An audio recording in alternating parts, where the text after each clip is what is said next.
Maswali hapa ya tafakari ya babu, msikilizaji na mtazamaji wetu, ningetaka utafakari kisa hicho na utume ujumbe wako kwa 2736 Sina ujumbe ila kuwatakia Valentini mzuri mlipo. Langu jina Kardashian Shani.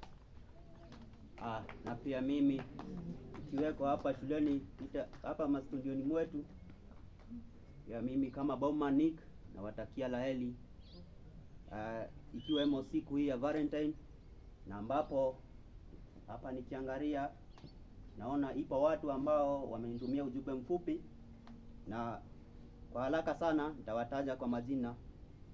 Iko mtu anajiita Kiboi Kips Pepe kutoka Nigeria, kaniambia nimtakie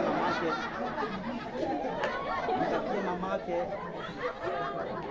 Valentine nzuri akiwa upande wa Cameroon.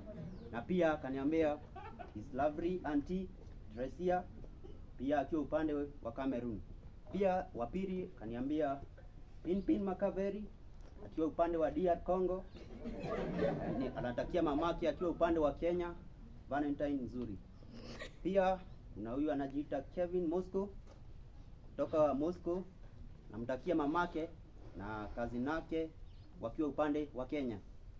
Pia kuna huyu anajiita Elijah Ravamboy kutoka upande wa Pakistan, namtakia mamake Mary Wajiro akiwa upande wa Kenya. Wa mwisho anajiita Peter Kihara akiwa upande wa Canada, anamtakia mamake Mine akiwa upande wa Brazil.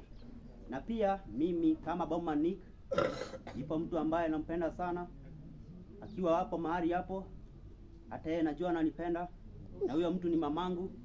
I salute you mama, ukiwa hapo unanitazama, na kutakia kila laheri na hapo ndipo tutaweka kikomo cha habari zetu za BBC News.